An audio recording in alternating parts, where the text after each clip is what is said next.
In today's episode of the Pathwing Presents podcast, I have an interesting guest here with me today. I have the co-founder and CEO of Easy, and basically they buy and sell wholesale, electronics. And we want to really deep dive into how customers can access thousands of wholesaler inventories all in one place, and then shop for iPhones, laptops, tablets, and the likes. So I'm here with Joshua and Nzewi, and he's telling us a little bit more about Easy today. So welcome to the show. Yeah, thank you. Thanks for having me. It's an honor.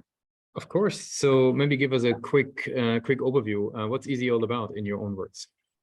Yep. So Easy is a B2B wholesale marketplace for used and new electronics.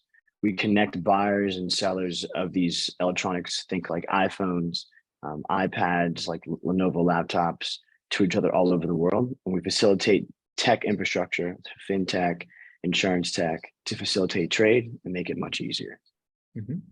That makes a whole lot of sense. Now, what types of organizations would typically end up being, using and benefiting the most from Easy? Like, is it sort of large scale companies that need a lot of devices? Can it be a smaller business as well? What's typically, a good fit? Yeah, so we service businesses of all sizes. There are two verticals in which we have as like customers. So the first are the resellers. So these are retail stores, distributors, and other wholesalers who are buying these devices to sell to their downstreams or their end customers. And then the other segment is corporations. So we sell to startups, businesses, hospitals, school systems who are looking for cheaper alternatives for devices instead of buying brand new ones from the store. Mm-hmm. Okay. I see. Now, how do these folks learn about Easy? Like, what's their journey like? What's the client acquisition channel? So, how do they figure out that Easy is there for them, and they're becoming aware? Yeah. So, I mean, of course, whenever you're starting a business, you want to get as many eyeballs on you as possible. In this space, we've learned that people interact on like Facebook, LinkedIn, in like WhatsApp groups, and so we do our own marketing there. We also do, typical marketing, social media marketing. So on like Facebook, Instagram, and then through Google searches. So our SEO is quite strong. If you were to Google search wholesale iPhones, we rank pretty high. And then finally through partnerships. So I'm partnering with companies that cater towards the businesses that we want to do business with.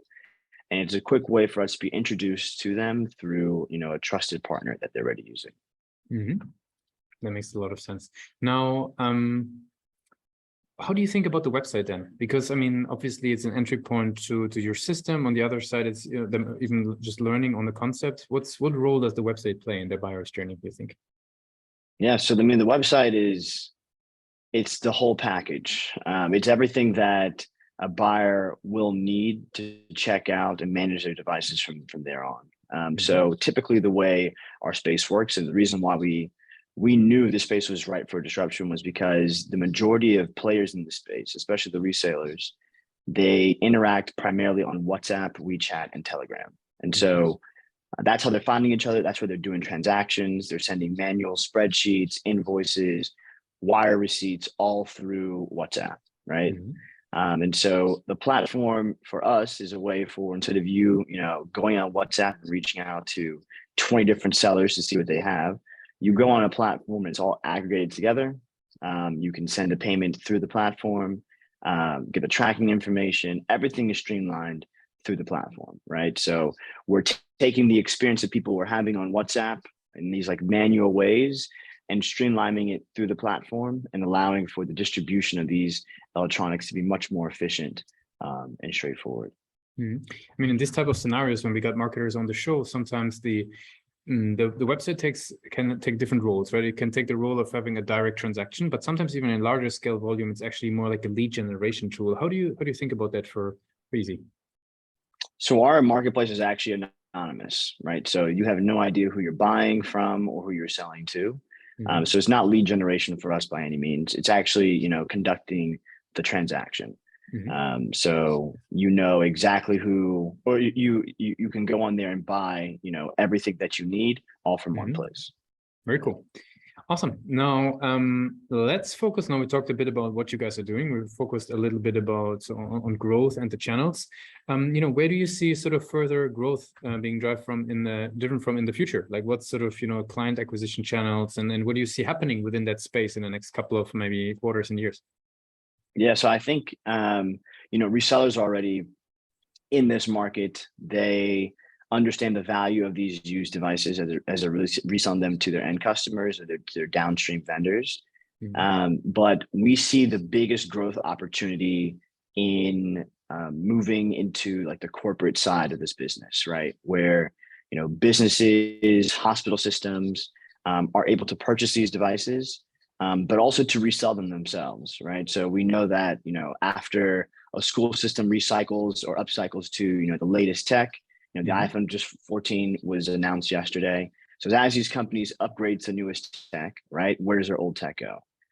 So it's helping to boost the circular economy where we're able to find outlets for these devices to go to rather than them ending up in landfills. And I think that is the biggest opportunity for us to penetrate, although the resale market is quite large as well. Very good. Now, as we're slowly moving towards the end of the interview, I would have some rapid fire questions to get to know you a little bit better. You ready for those? They're a bit of a surprise questions for our guests, though. Okay, cool. What's the last book you read or the last podcast you listened to? So I've been listening to the All In podcast with like Jason Calahanis, David Sachs. These guys will look at like current events and give their opinions on what's going on.